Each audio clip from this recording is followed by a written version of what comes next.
Hello, nature lovers. Do you love to read books like I do? I've always enjoyed reading books ever since I was a kid, especially books about nature. Unfortunately, as I get older, I find myself with less and less time to sit down with a good book. I've solved that problem with Audible. Audible allows you to listen to your favorite titles while you are driving, at the gym, taking a walk, wherever you are. With all the latest titles, you'll have quite a selection to choose from. And they have podcasts too. Start listening today with a free 30-day trial. To get your free 30-day trial, go to the show notes and click on the link. Happy listening.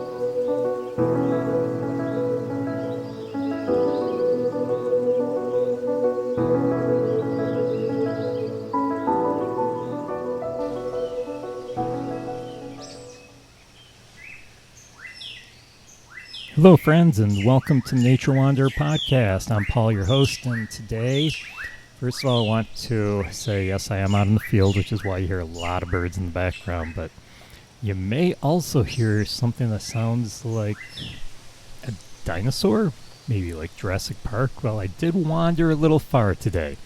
Not to Jurassic Park, though. What you're hearing every once in a while in the background, that growling sound, is what we call a howler monkey. Now, howler monkeys are not dangerous. They're actually very tame. Some people in some countries actually, they keep them as pets. That's how docile they are. I would not want a pet monkey. Don't go out looking for pet monkeys. I hear that they do make a mess, but yeah, they are pretty common for pets in some countries, and they are very docile animals. They're not really, they sound mean, but they're really not. So you're going to hear that every once in the background. You're going to hear a lot of birds too.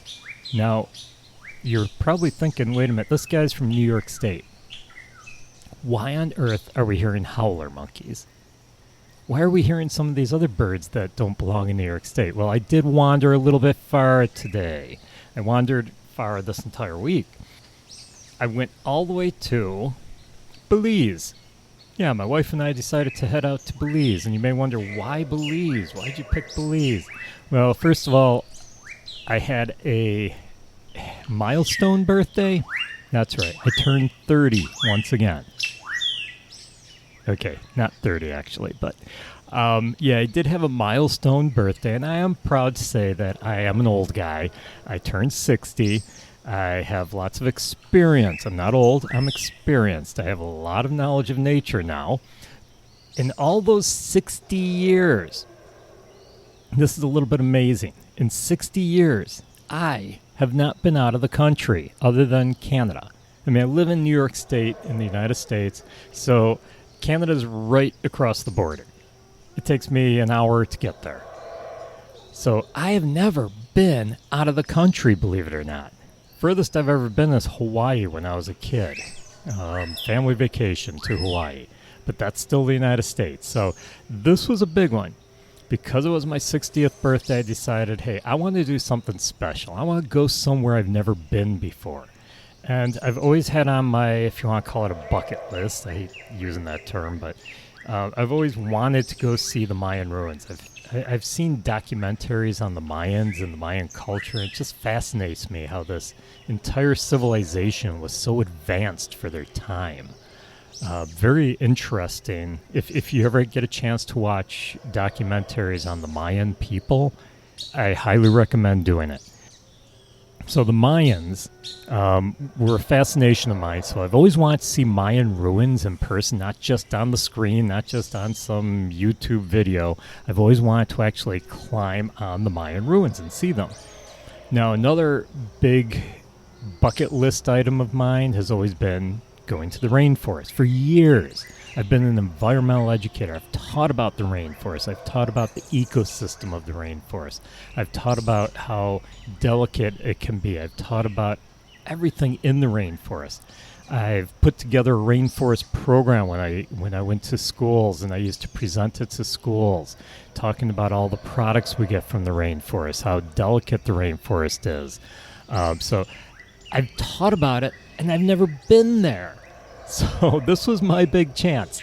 I decided, hey, I'm going to do something special for my 60th birthday. I'm going to try to find a place that I can go see the Mayan ruins and the rainforest. So what did I do? I went to Google, put in those two things. Where can I go to see Mayan ruins and rainforest? And it kept popping up, Belize. So that's where we went.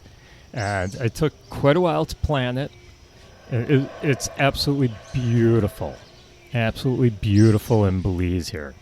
So that's why I'm out in the field and you're hearing some different sounds, because I decided to travel, to wander a lot further than I normally do.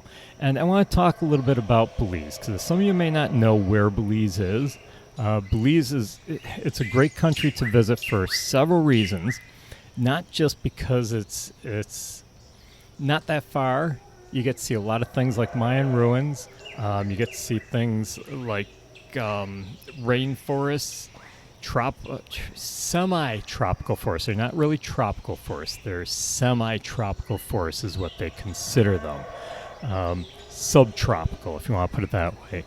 So if you want to go see those things, or maybe you're a beach person, maybe you like scuba diving, you can do all this in Belize. But another cool thing is they speak English. You don't have to learn another language. It's not hard for them to understand you. So they do speak other languages there, but most people will speak English. They used to be a British colony many years ago. They were a British colony. They were known as the British Honduras. Now, back in 1973, they changed their name as they tried to get they worked towards, I shouldn't say tried to, but they worked towards getting their independence from Britain. They changed their name from the British Honduras to Belize in 1973.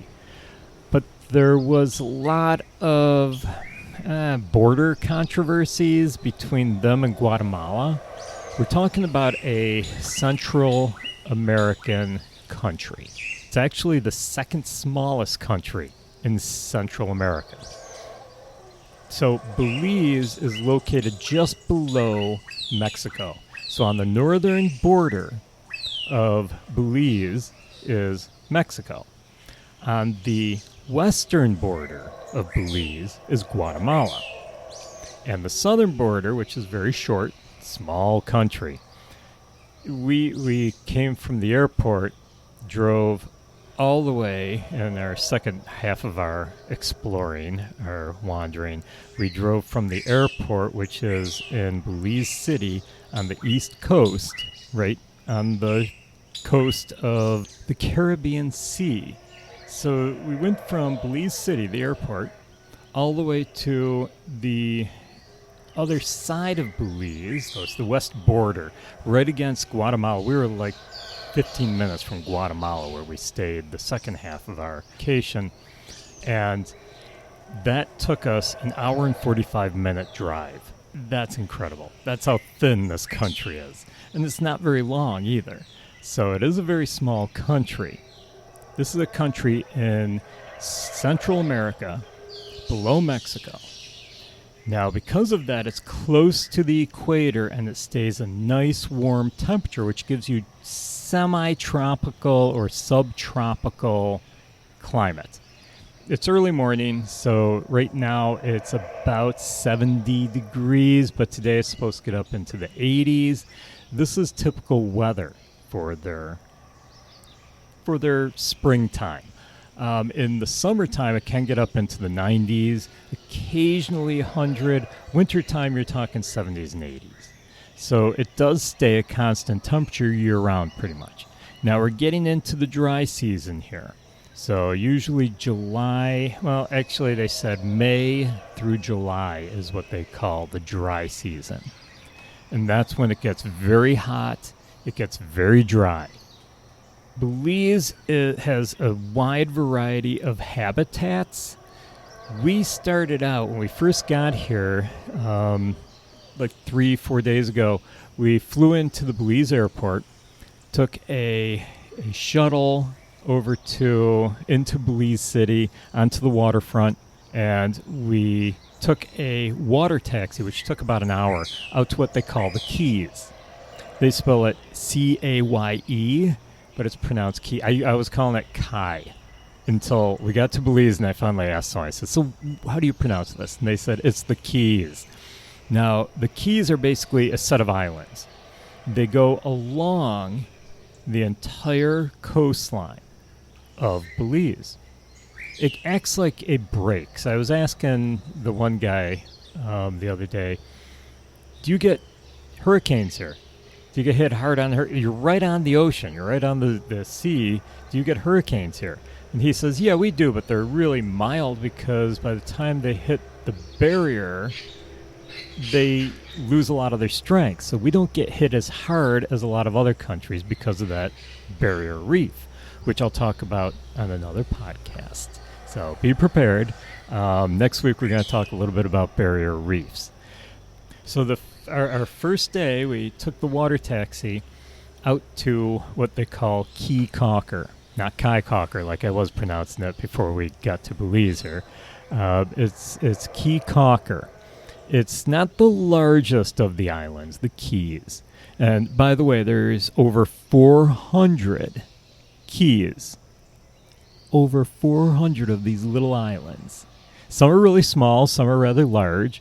I was looking at them on Google Maps the one day, and I saw the one has a small airport.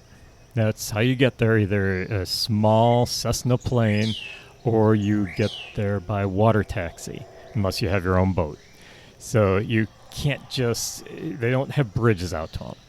Some are really small. The one I saw on Google Maps had an airport, a small airstrip, and it had a golf course and a resort, and that was it. That was the whole island. So these islands can be small.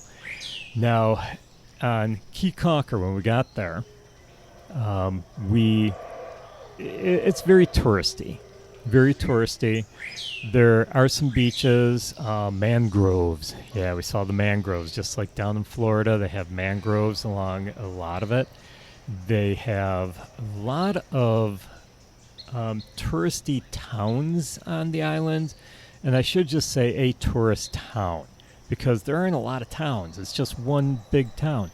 We could walk from one end of the island all the way to the other in about half an hour. That's how small this island is. And I said, walk. They don't have cars here. No, everything, transportation. When we got off the water taxi, guys are standing there. It's like, can I take you to your hotel? Can I take you to your hotel? And I learned ahead of time, you got to bargain with these guys. You have to set the rate ahead of time. Otherwise, they'll charge you whatever they can because they don't have their rates posted. We found a guy, bargained it with him. $5 American, take us to our hotel. No problem. He walks us over to his taxi, a golf cart. Whole bunch of golf carts lined up. Yeah, so that's the way they get around here. Either walking, bicycle, or golf carts. Once we did see a truck on the island. It was delivering water because the water's not the best there. You got to be careful. So they do use a lot of bottled water, unfortunately. We brought our refillable water bottles while we were there, just to be environmentally friendly. So anyhow, we went out onto Key Caulker, and we went snorkeling the one day. On my birthday, we went snorkeling.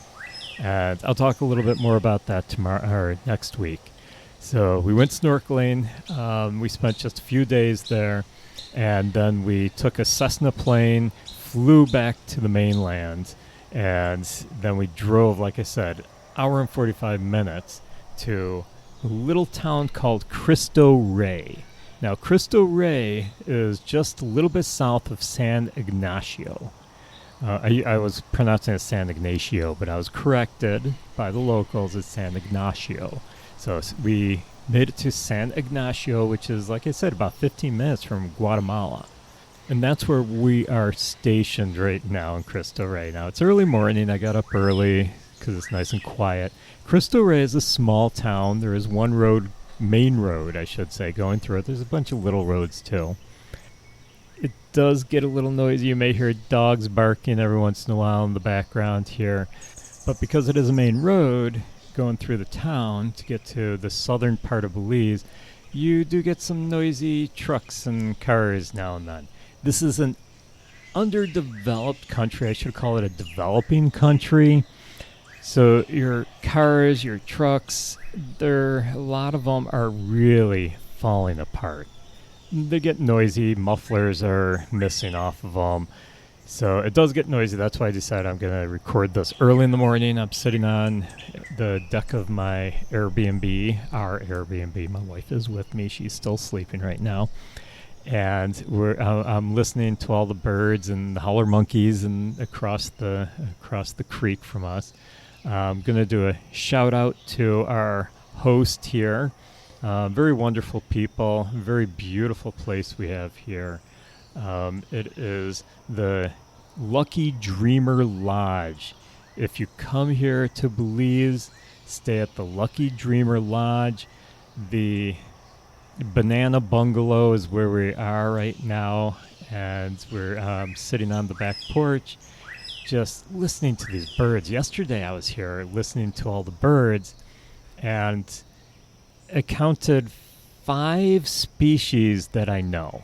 So remember, this is south of Texas, south of Florida.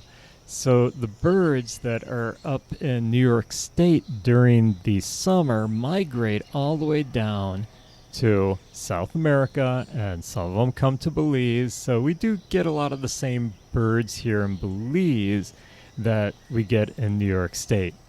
So I did recognize some of them, but I actually saw so many new species.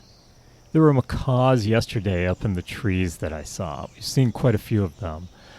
We've seen a lot of warblers that I've never seen before, never heard before. We have seen some parrots flying through. I've heard so many different types of birds, and woodpeckers. It's like I thought we had a lot of woodpeckers in New York. There's a ton of them here. So ones that I've never heard of. I had my Merlin app out, and it was listening for me. And I sat on the porch yesterday, I think it was. Yesterday morning, I just sat here with my Merlin app going. I was just enjoying the day, enjoying the morning, having my cup of tea, relaxing on the back porch, which looks out to the river that goes by, the jungle across the creek and around us. It's just absolutely beautiful where we are. And I'm listening and letting Merlin listen. I'm watching the birds. I got the binoculars. Thank you to our hosts for giving us a field guide and binoculars in our bungalow.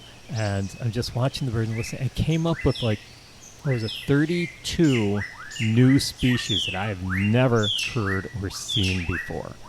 So I am just amazed at the wildlife here.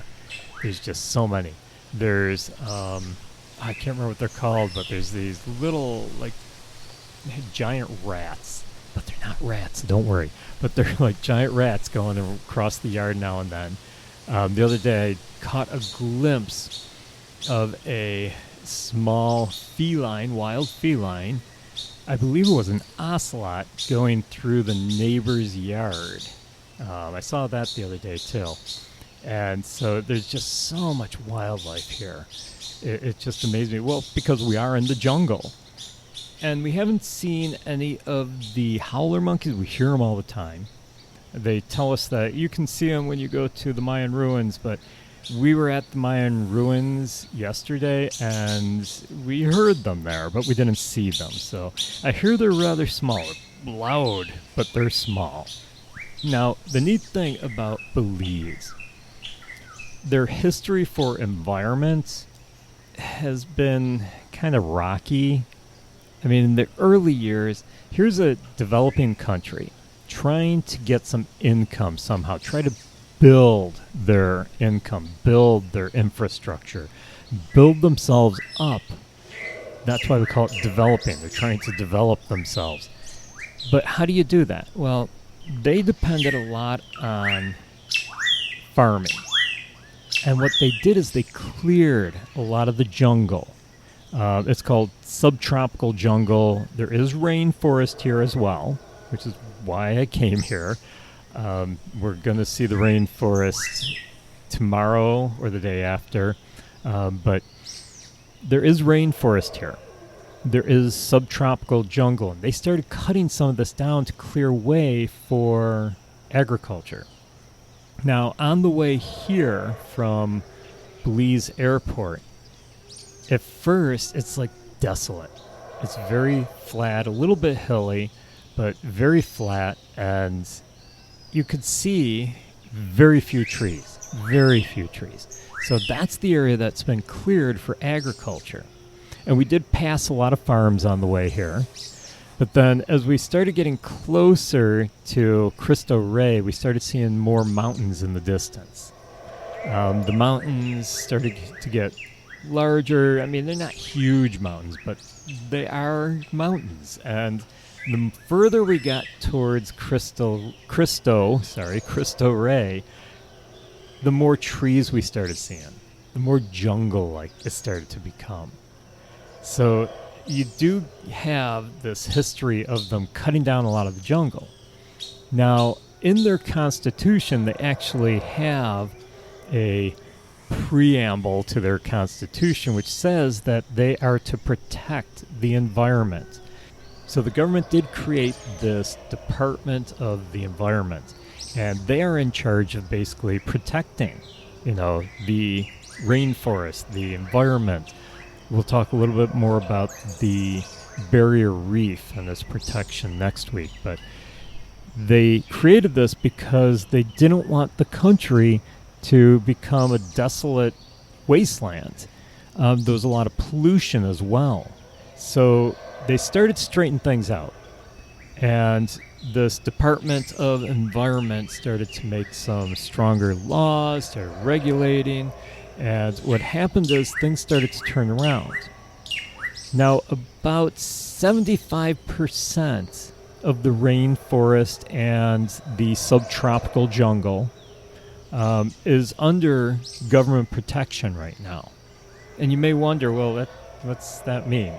Well, 25% unfortunately is privately owned, and so it could be developed if they wanted to. But 75% is controlled by the government and protected because they want this to remain rainforest. And you may wonder, well, that doesn't mean a lot if only about a tenth of the country is actually rainforest and this subtropical jungle. But actually it's half, more than half. More than half of the country is classified as subtropical jungle and rainforest. And 75%, 3/4 of that is protected by the government. So it's pretty awesome the turnaround that they have done. Do they have environmental problems still? Yes, they do. There is a lot of pollution there. Remember, it's a developing country. They're still trying to get all of that under control. But I was just happy to know how much protection there was. So they do have some environmental strengths in this country, and it's so good that they do because it's such a beautiful country. There's so much diversity here, and it really does need to be protected. Anyhow, let's talk a little bit more about this place, where I am. Like I said, I'm in Cristo Rey. We did go down further south. It's not easy to get there. They're trying to improve it. Developing country, I'll say it again. The road there, all the guides that I was learning about when we were planning our trip here, and I wanted to see the Mayan ruins. The largest Mayan ruin is actually in the southern part of the country. And to get there, you have to take this road that I heard there's like 3-foot deep craters in the road, and it's a mess. But we decided we wanted to go to this Barton Creek Cave. And the quickest way to get there, I am doing air quotes here, the quickest way to get here, maybe not the safest or the smartest, but the quickest way to get there, you actually have to go down towards this area, but it was all paved. We didn't get to the part where it was all dirt road. At least not right away. That was another day. We were headed down to a place, Rio on Pools. Name of the river is Rio on. So that's where it came from. I'm thinking that they didn't have very good grammar. Rio on Pools. Shouldn't it be Rio on the Pools or the pools on the Rio? Or no, Rio on is the name of the river that these pools are on. It's a big public swimming hole and all. We got there and there weren't a lot of people there because it had rained the night before, which made all of the dirt roads to get there very slick. My wife was ready to kill me.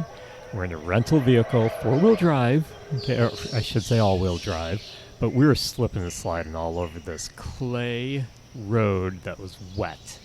There were some ruts in it that were probably about 6 inches deep. I just gunned it through those. We did get there.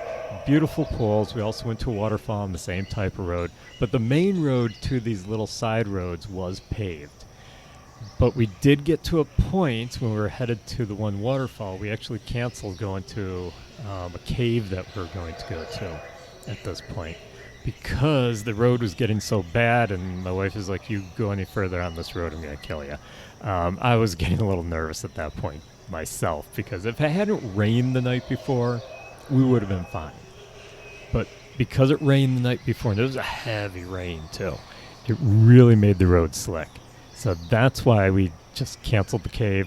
We had seen the cave the other day, the Barton Creek Cave, which is in the opposite direction of Rio on Pools and this other waterfall we went to. But anyhow, we were on our way to this cave, Barton Creek Cave. And we're going down the road. It was a nice paved road. Went through a couple of towns, and the road just got thinner. Still paved, but it got thinner. All of a sudden, there was a road that we had to turn off on. That was dirt road. Wasn't too bad. Started going down this dirt road. Motorcycle passes me. A lot of motorcycles, bikes. Motorcycle passes me. We catch up to it a little bit later, and here's this guy on the side of the road in a pickup truck, and the motorcycle is parked next to it, and they're sitting there chit-chatting. They're giving us a look when we passed, like, I don't know. Well, now I know what the look was. Are you crazy? Are you nuts going down this road? The road was getting thinner and thinner. It got to a point where it was single file. Now you're talking a dirt road, few ruts, few bumps, and then all of a sudden, it's like there's no way to turn around. We get to a hill. Now, we're talking a very steep hill. Zigzagging down the hill is the road. Now, there's no turning back. I can't turn around, can't move, there's no even doing a 3-point turn on this road. And I'm like, okay, we got to go for it. We start going down this hill. Hairpin turns. It's going back and forth, switchbacks down the hill, very steep, ruts, boulders. I'm not talking rocks in the road. I'm talking boulders. Here I am in a rental car. I'm probably going about 1 mile an hour. My wife has got such a grip. I can see her knuckles are getting white. She just was in a total panic. Trust me, I was scared too, but like I said, there's no turning around at this point. Finally made it to the bottom. She's ready to kill me. The road was fine at the bottom, and right at the bottom was Barton Creek Cave. We got there, and the person at the cave where we were going to take the tour had a small little restaurant there. Kind of restaurant. But it's a small little place to grab some tacos or some food there. A lot of Mexican food in Belize. But we got there, and they says, "Did you really come down that hill? You do realize there's another way out." I said, "Oh, thank God." I can go out the other way. I'm not going to have to go back up that hill because I would just live down there if I had to. So there was an easier way. You had to go through 2 creeks on the way out, but they're shallow creeks and not very wide. And you can drive right through them, no problem, as long as you have 4-wheel drive.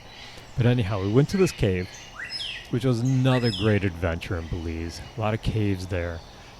This one I picked over the more popular ATM cave.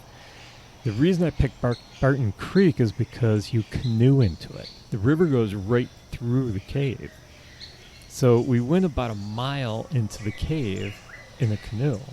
And we've got our lights, our headlamps and our lights to shine into the cave so that you can see where you're going. See the different artifacts in there. Yes, there are some Mayan artifacts in there.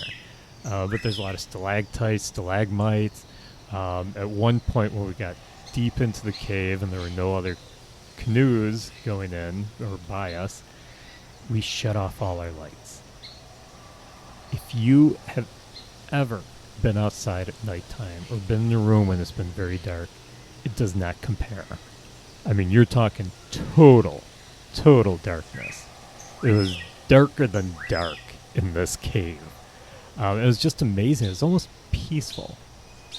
And all you hear is the dripping of the water. Yeah, dripping from the ceiling. You've got little drops of water going into the river. I mean, this river is just flowing so slowly. It was so calm that you can't even hear that flowing. It was just amazing. And then we turned our lights back on and we went a little bit further, and a lot of interesting stuff to see in there. Not a lot of wildlife, not a lot of life in there. They did say that there were some fish in the water. We did see a couple of bats flying through. He said we had a guide for this. Our guide told us that if we had come early in the morning, he says that's when it's really crowded. We picked a great time to get there. Probably because it took so long because of that crazy hill we had to go down. But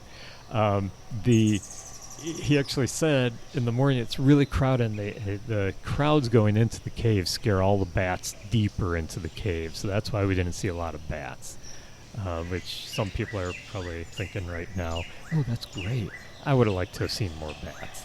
But anyhow, that was another great adventure in Belize. So what I'm saying is, just if you ever get a chance and you want to see a lot of wildlife, hear a lot of birds, see a lot of birds, a lot of different ecosystems, everything from the barrier reefs, the tropical waters, all the way to flatlands, open lands, grasslands, to jungle, rainforest, mountains, history too with the Mayans. This is the place to come.